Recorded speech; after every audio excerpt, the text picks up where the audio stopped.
Hi, I'm Paul. So in non-duality, there's a lot of people who talk about nothing is real, or everything is an illusion or an appearance.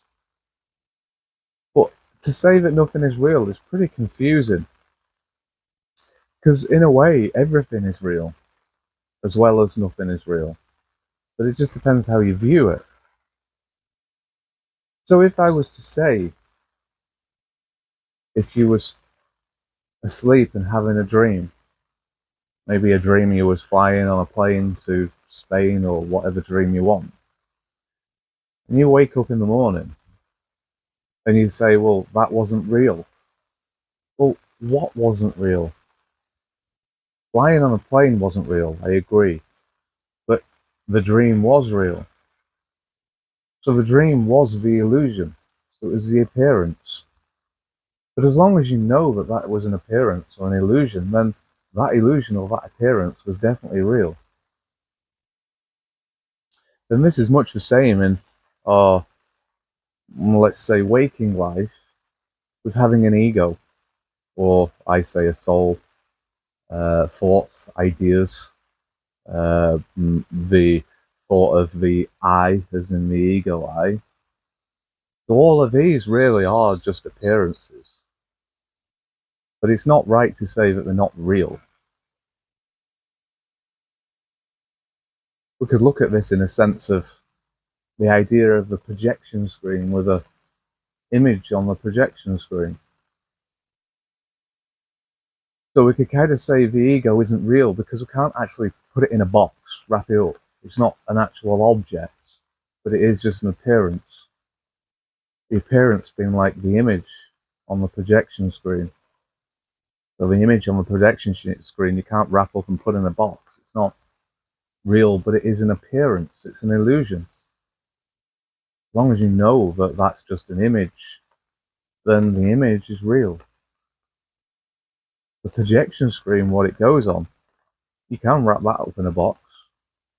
So therefore, that's the ever-presence. We could call this our consciousness or consciousness awareness.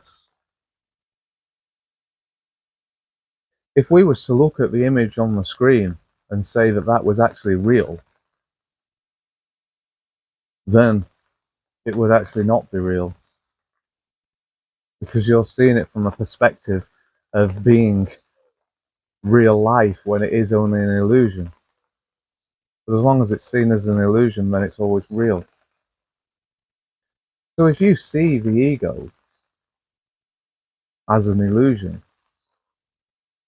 or the images that you see as trees and everything else, if you see that as just being an illusion, then who is it who's seeing that as an illusion? That would be consciousness awareness. That would be the ever presence, the true you. You see, ego can't actually see itself. So in a sense, that's like saying the picture on the projection screen can't see itself as being anything other than what it is. So therefore it appears to be all there is. So if you're looking from a perspective of the ego, you can't see your ego. You can't see the things that you're seeing as being an appearance. But if you focus on your awareness, which would be the equivalent of saying looking inwards, because the ego always looks outwards. When you look inwards and focus on your awareness, you can realize that there isn't an ego in the first place. If you try finding it from looking inwards, you won't find anything. And once you've noticed that there isn't an ego there in the first place, that's when you start to become aware that everything you see isn't exactly the same as what you thought it was. But I think to say that nothing at all is real is probably not helpful. As long as you know that everything is an appearance, it's not true reality that you're actually seeing, then I think that you know that the appearance is real. In non-duality, we say if you do the work, then you start to realize that everything's not real, and you carry on focusing on consciousness, and everything disappears, nothing's there. Well, you'll never reach that. No matter how far you go in whatever it is you do, meditation, self-inquiry, you'll never be able to just open your eyes and find all of a sudden there's no other people and no trees. You will be able to find that there's no self except for awareness,